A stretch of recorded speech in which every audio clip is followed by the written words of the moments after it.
Hello everyone, my name is ग्लोफ्शा और आप सभी देख रहे हैं मेरा official channel DU Education Club. I hope आप सभी ठीक होंगे और आप सभी अपनी अपनी स्टडी बहुत अच्छे से कर रहे होंगे। देखिए, आज की जो हमारी वीडियो होने वाली है वो BA प्रोग्राम की होने वाली है। ये आपका सेमेस्टर 4 होने वाला है एंड सेमेस्टर 4 का जो लास्ट ईयर का क्वेश्चन पेपर है, आज हम उसे डिस्कस करने वाले हैं, आपके हिस्ट्री के क्वेश्चन पेपर को। तो अगर आपने अभी तक वीडियो को लाइक नहीं किया तो जल्दी से कर लीजिए, क्योंकि ये वीडियो बहुत ज़्यादा इंपॉर्टेंट होने वाली है आप लोगों के लिए। देखिए, ये जो आपकी हिस्ट्री होने वाली है इसका नाम है हिस्ट्री ऑफ इंडिया सी 1550 से 1700। अगर आपके पास भी ये वाली हिस्ट्री है तो ये वीडियो बहुत ज़्यादा इंपॉर्टेंट है। क्यों? क्योंकि देखिए, लास्ट ईयर का क्वेश्चन पेपर है और मोस्टली को जो क्वेश्चंस होते हैं वो रिपीटेड होते हैं, तो इन क्वेश्चन पेपर में से भी क्वेश्चन ज़रूर रिपीटेड होंगे। तो इसीलिए आपको क्वेश्चन पेपर देखना बहुत ज़्यादा ज़रूरी है कि किस टाइप से क्वेश्चन पूछे गए हैं और कौन कौन से क्वेश्चन रिपीटेड हो सकते हैं। देखिए, ये जो क्वेश्चन पेपर है ये 90 मार्क्स का होगा। 3 घंटे आपको मेनली दिए जाते हैं इस क्वेश्चन पेपर को सॉल्व करने के लिए, ठीक है। एंड सबसे बड़ी मिस्टेक जो स्टूडेंट करते हैं कि वो जो यहाँ पर थोड़े से निर्देश दे रखे होते हैं, थोड़ी सी इन्फॉर्मेशन होती है, वो पढ़ते ही नहीं है, बस लिखना शुरू कर देते हैं, चाहे फिर वो कितने भी क्वेश्चन अटेम्प्ट कर दें। भाई, ये पढ़ने ज़रूरी होते हैं, इसीलिए ये क्वेश्चन पेपर में गिवन होते हैं इंस्ट्रक्शन, तो इन्हें पढ़िए ताकि आपको पता चले कि कितने क्वेश्चन आपको अटेम्प्ट करने हैं। जैसे कि यहाँ आपको लिखा है, साफ दिख रहा है कि यहाँ आपको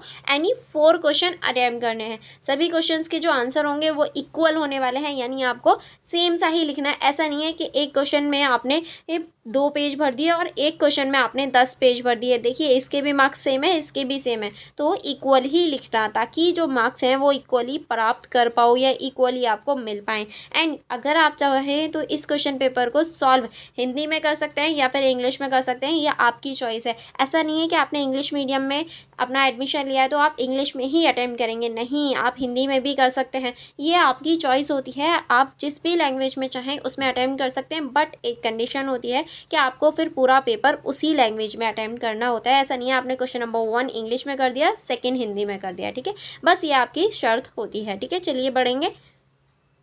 देखिए, जो अभी मैंने बताया वही निर्देश आपको यहाँ देखने को मिलेंगे कि आपको कोई भी 4 क्वेश्चन अटेम्प्ट करने, सभी के अंक बराबर हैं।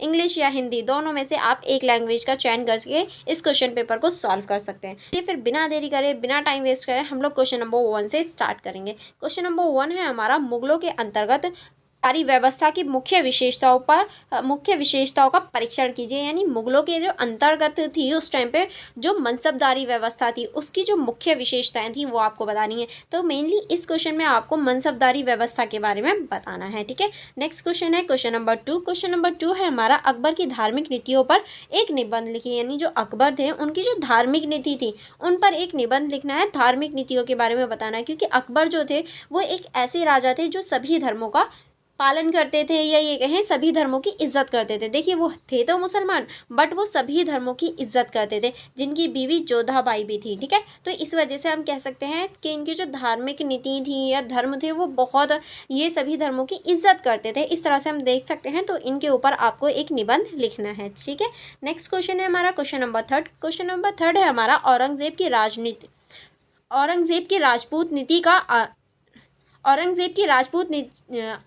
की राजपूत नीति का आलोचनात्मक मूल्यांकन कीजिए। यानी जो औरंगजेब थे उनकी जो राजपूत नीति थी उसका आपको आलोचनात्मक मूल्यांकन करना है। अब देखिए, आलोचनात्मक मूल्यांकन का मतलब ही ये होता है कि आपको राजपूत जो नीति थी औरंगजेब द्वारा जो चलाई गई थी उसकी अच्छाई और बुराई दोनों आपको बतानी है। यानी पॉजिटिव पॉइंट भी एंड नेगेटिव पॉइंट भी। ऐसा नहीं है कि नेगेटिव भर दो, पॉजिटिव भी बताने हैं आपको, ठीक है। चलिए नेक्स्ट क्वेश्चन की तरफ बढ़ेंगे।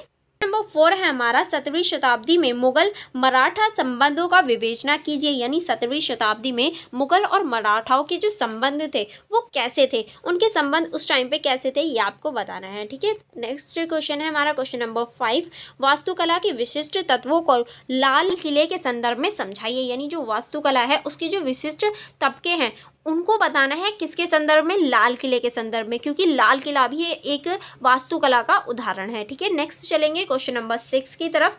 क्वेश्चन नंबर 6 है हमारा, चक्कीनामा और नामा के विशेष संदर्भ में दक्कन के सामाजिक धार्मिक परिवेश में सूफी लोक साहित्य की विवेचना कीजिए। यानी चक्कीनामा और चरखीनामा के संदर्भ में आपको जो वो दक्कन के सामाजिक और धार्मिक परिवेश हैं उसमें जो सूफी लोग या ये कहें सूफी लोग साहित्य है उनके बारे में आपको बताना है। नेक्स्ट क्वेश्चन है क्वेश्चन नंबर 7। क्वेश्चन नंबर 7 है हमारा 17वीं शताब्दी में भारत के अंतर्देशीय व्यापार के चरित्र पर चर्चा कीजिए। ठीक है, आपको यहाँ का जो व्यापार था उसके बारे में बताना है। उसके बाद में आपका क्वेश्चन नंबर 8 स्टार्ट होता है जहाँ आपको यहाँ कुछ पॉइंट्स है लेकिन आपको सिर्फ 2 का ही आंसर देना है। चलिए देख लेते हैं इसको। जैसे कि आप सभी देख सकते हैं यहाँ आपको कुछ पॉइंट्स दे रखे हैं लेकिन आपको किन्हीं 2 पर ही संक्षिप्त टिप्पणी करनी है। तो पहला है आपका पानीपत का दूसरी लड़ाई, यानी पानीपत की जो दूसरी लड़ाई थी वो आपको बतानी है। दूसरा है आपका शिवाजी, यानी शिवाजी के बारे में आपको बताना है। तीसरा है हमारा ताजमहल, ताजमहल के बारे में आपको यहाँ चर्चा करनी है। एंड फोर्थ है हमारा गैर कृषि उत्पादन है उनके बारे में आपको बताना है कि गैर कृषि जो उत्पादन है वो क्या थे। ठीक है, एंड यहाँ आपका क्वेश्चन पेपर डिस्कशन कंप्लीट हो जाता है। अगर किसी क्वेश्चन में या कहीं आपको कोई कंफ्यूजन हो तो पूछ लीजिएगा, अदरवाइज आप मेरे से टेलीग्राम ग्रुप में भी पूछ सकते हैं। वहाँ भी आपको जो लिंक है वो डिस्क्रिप्शन बॉक्स में मिल जाएगा टेलीग्राम का और इंस्टाग्राम आईडी का। आप वहाँ पर भी मुझसे पूछ सकते हैं, अपने डाउट्स को क्लियर कर सकते हैं। एंड आप वीडियो को लाइक करना एंड अपने फ्रेंड्स के साथ शेयर करना मत भूलिएगा, क्योंकि जिस तरह से आप लोगों के लिए क्वेश्चन पेपर इंपॉर्टेंट है वैसे ही आप लोगों के फ्रेंड्स के लिए भी है। तो सेल्फिश नहीं होना, अपने फ्रेंड्स के बारे में भी सोचना और उन्हें भी शेयर करना एंड बिना सेल्फिश हुए लाइक भी करना। ओके, चलिए फिर मिलेंगे हम नेक्स्ट वीडियो में। Thank you for watching everyone.